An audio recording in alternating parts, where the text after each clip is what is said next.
Critical angle क्या है? It is the angle of incidence in the denser medium for which the angle of refraction in the rarer medium is 90 degree. जैसे ये हमारा rarer medium है, ये denser medium है, तो इसमें एंगल ऑफ इंसिडेंस ही है क्रिटिकल एंगल, लेकिन इसमें स्पेशल क्या है? द लाइट रे should be travelling in the denser medium, और इसको जाना किसमें? रेयरर मीडियम में। तो अगर ये रेयरर मीडियम में हमारा रिफ्रैक्टेड रे ऐसे आता है और ये हमारा नॉर्मल है, मतलब हमारा ये एंगल ऑफ रिफ्रैक्शन बनेगा। रिफ्रैक्टेड रे और नॉर्मल के बीच का एंगल क्या होता है? Angle of refraction. तो ये एंगल ऑफ रिफ्रैक्शन कितना बना? 90 डिग्री। तभी हम एंगल ऑफ इंसिडेंस को एक स्पेशल नाम देते हैं, क्या बोलते हैं इसको? Critical angle. अगर ऐसा नहीं होता, अगर हमारा लाइट रे ऐसे आया और रिफ्रैक्टेड रे ऐसे आ गया, तो ये हमारा रिफ्रैक्टेड रे और ये नॉर्मल, तो ये हमारा एंगल ऑफ रिफ्रैक्शन जो कि 90 डिग्री नहीं है, 90 डिग्री से कम है, कुछ भी वैल्यू हो सकता है, 90 डिग्री तो नहीं है। तो अगर ये 90 डिग्री नहीं बना rarer medium angle of refraction, तो हम इसको सिंपली क्या बोलेंगे, जो बोलते आए हैं, एंगल ऑफ इंसिडेंस, ना कि critical angle. Is it clear? जैसे हम कुछ एग्जांपल्स ले लेते हैं। अगर हम ये मीडियम, हमारा डेंसर मीडियम हम ग्लास लेते हैं और रेयरर मीडियम एयर रहेगा, जैसे लाइट रे कहीं से भी ट्रैवल करके आ रहा हो, ग्लास से ट्रैवल करके आ रहा हो, वाटर से, डायमंड से, कहीं से भी आ रहा हो, बाहर निकलेगा तो कहां जाएगा? एयर में ही जाएगा। मतलब हमारा रेयरर मीडियम एक तरीके से फिक्स्ड है, that is air. Denser medium अलग अलग हो सकता है। फॉर एन एग्जांपल, हम अगर हमारा डेंसर मीडियम ग्लास लेते हैं, तो denser medium glass critical angle का वैल्यू ग्लास के लिए होता है 42 डिग्री। ठीक है, ग्लास के लिए क्रिटिकल एंगल का वैल्यू कितना है? 48 डिग्री। मतलब अगर कोई लाइट रे ग्लास के अंदर ट्रैवल करता हुआ आया और यहाँ पे एंगल ऑफ इंसिडेंस कितना बना? 42 डिग्री। तो रिफ्रैक्टेड रे ऐसे ही आएगा अलोंग द सरफेस ऑफ, ये क्या है? सरफेस ऑफ सेपरेशन है ना, तो ये रिफ्रैक्टेड रे हमारा ऐसे ही आएगा। और अगर जैसे हम इसके जगह, ग्लास के जगह हम वाटर ले लेते हैं, तो वाटर के लिए क्रिटिकल एंगल का वैल्यू होता है 48 डिग्री। ठीक है, अगर हम यहाँ ग्लास के जगह क्या लेते हैं? मीडियम वाटर, तो यहाँ एंगल ऑफ, ये क्रिटिकल एंगल का वैल्यू 48 डिग्री होता है। तो उसके लिए क्या होता है? रिफ्रैक्टेड रे फिर ऐसे है ना। वैसे ही डायमंड के लिए इसका वैल्यू, हाँ, इट इज अप्रोक्सीमेटली 24 डिग्री, है ना। मतलब अगर यहाँ पे मीडियम हमारा डायमंड रहता, तो क्रिटिकल एंगल का वैल्यू क्या है? 24 डिग्री। मतलब अगर यहाँ पे 24 डिग्री बनता है एंगल ऑफ इंसिडेंस, तो लाइट रे ऐसे होता है। मीडियम अलग अलग है। अगर मीडियम हमारा ग्लास है और यहाँ पे एंगल ऑफ इंसिडेंस कितना बना? 42 डिग्री, मतलब क्रिटिकल एंगल के इक्वल बना, तो ऐसे आएगा। इसी के जगह अगर ग्लास के जगह हम वाटर लेते हैं, तो एंगल ऑफ इंसिडेंस कितना बनना चाहिए था? तब ऐसे आता है ना। अगर मान लो जैसे हम ग्लास ही ले रहे हैं, ये हमारा मीडियम, डेंसर मीडियम क्या है? ग्लास।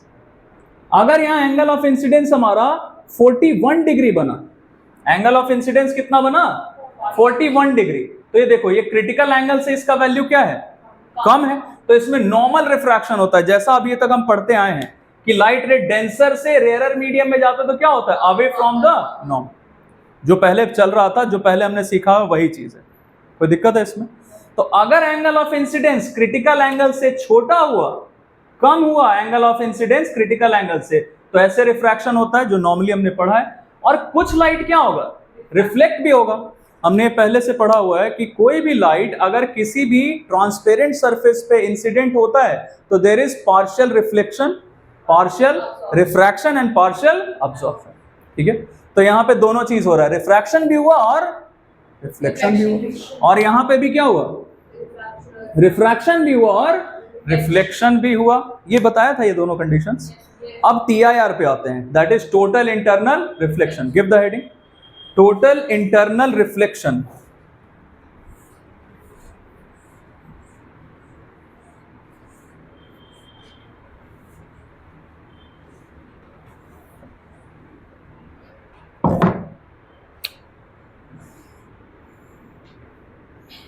अगर angle of incidence critical angle से ज्यादा हो गया, तो रिफ्रैक्शन जैसा कुछ होता ही नहीं है, सिर्फ क्या होता है?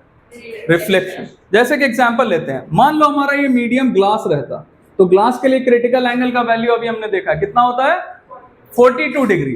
तो अगर यहाँ पे एंगल ऑफ इंसिडेंस 42 से ज्यादा कुछ भी बने, 43 डिग्री, 45, 48 डिग्री, 49 डिग्री, कुछ भी, तो क्या होगा?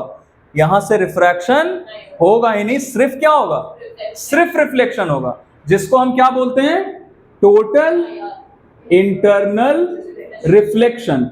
अब इसमें हमने दो टर्म्स यूज किया, रिफ्लेक्शन के बारे में तो हमें पता है, बाकी जो दोनों टर्म्स हमने यूज किया टोटल और इंटरनल, ये क्यों यूज कर रहे हैं, क्योंकि जरा सा भी लाइट रिफ्रैक्ट नहीं होगा, 100% light will be reflected back in the denser medium.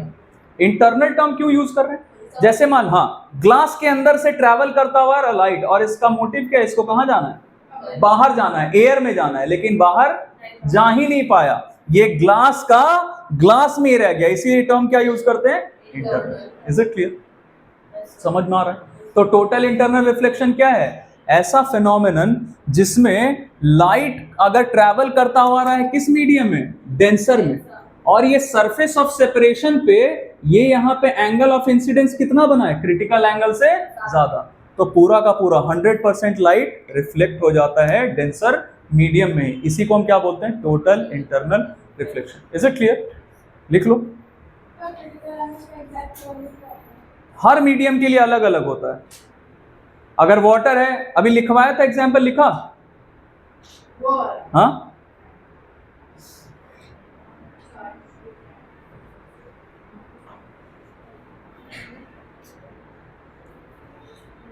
the phenomenon in which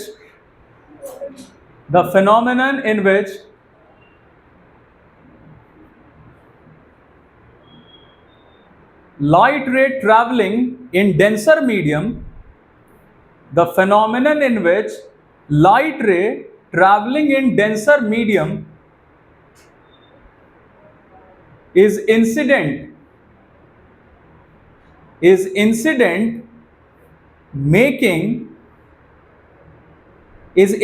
at the surface of separation, is incident at the surface of separation,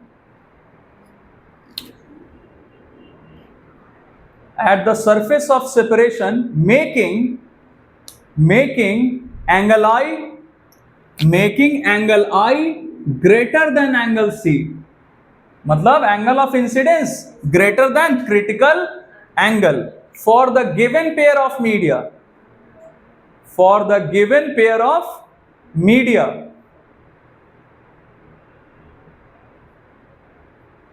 comma 100% light is reflected back, 100% light is reflected back in the denser medium, 100% light is reflected back in the denser medium। समझ में आया total internal reflection क्या है? अब देखो, हमारे daily life में बहुत सारा ऐसा हमारे अगल बगल चेंजेस हो रहा है, बहुत सारा ऐसा हमारे डेली रूटीन में काम होता है जिसमें TIR का पार्ट है, लेकिन हमें पहले पता नहीं था इसके बारे में, तो हम इसको एक्सप्लेन भी नहीं कर सकते थे। अभी हम बहुत सारा कॉन्सिक्वेंस डिस्कस करेंगे TIR का, जिसमें हमें ये वाला जो हमारा रिलेशन है कि angle I is greater than angle C, तो TIR हो गया। जैसे एक छोटा सा एग्जांपल लेते हैं, तुमने देखा कोई भी जो प्रीसियस जेम्स रहता है, जैसे डायमंड या फिर हाँ रूबी, पन्ना, ये सब तुमने उसमें देखा होगा बहुत सारा कटिंग्स ऐसे ऐसे बना रहता है। घर में तुमने सुना होगा इतने रत्ती का है, 2 रत्ती 5 रत्ती ऐसे करके। तो जितने भी प्रीसियस स्टोन्स रहते हैं, जेम्स रहते हैं, उसमें बहुत सारा कटिंग्स बना हुआ रहता है। और वो कटिंग्स किस लिए रहता है? ताकि लाइट अगर एक बार अंदर आ जाए तो उसके अंदर बार बार घूमता रहे, मतलब टोटल इंटरनल रिफ्लेक्शन होने का जो चांसेस है उसको मैक्सिमाइज कर देते हैं। इतना सारा कटिंग्स उसमें बना दिया कि चाहे लाइट रे एक बार, जैसे मान लो हमने यहाँ पे डायमंड जैसा ऐसा कुछ है, इसके अंदर लाइट आ चुका है, अब ये इस सरफेस पे इंसिडेंट हुआ तो ये हमारा पॉइंट ऑफ इंसिडेंस यहाँ नॉर्मल बना है, तो ये क्या है? तो ये एंगल ऑफ इंसिडेंस हर बार क्या हो जाए? क्रिटिकल एंगल से बड़ा हो जाए, ताकि ये लाइट रे बाहर जा ही नहीं पाए, वापस फिर कहां आ जाए? अंदर, फिर यहां टकराए, फिर अंदर, मतलब ये लाइट अंदर ही घूमता रहे, जिसके वजह से वो क्या होता है? The James shine. समझ में आ रहा है क्या? तो ये जो भी शाइन करता है जेम्स, वो किसके वजह से? लाइट के वजह से। जब तक लाइट अंदर घूमता रहेगा शाइन करता रहेगा। क्लियर है यहां तक? अब देखो TIR टोटल इंटरनल रिफ्लेक्शन से रिलेटेड हमारा जो कॉन्सिक्वेंसेज है वो डिस्कस कर लेते हैं। जैसे एक ये था कि डायमंड का जो पीस है इट स्पार्कल्स, क्यों करता है? क्या बताएंगे? ठीक है, गिव द हेडिंग। और नेक्स्ट पार्ट में हम फिर डिस्कस करेंगे कि जो प्रिज्म है, प्रिज्म के बारे में हम सब कुछ पढ़ चुके हैं। प्रिज्म कैसा कैसा पॉसिबल हो सकता है, इक्विएंगुलर प्रिज्म, आइसोसेलेस प्रिज्म और स्केलिंग प्रिज्म। तो इन तीनों प्रिज्म से टोटल इंटरनल रिफ्लेक्शन कैसे होता है, इसका रे डायग्राम बनाएंगे, हमसे एग्जाम से पूछा जाता है बनाने के लिए। ठीक है, तो firstly give the heading consequences.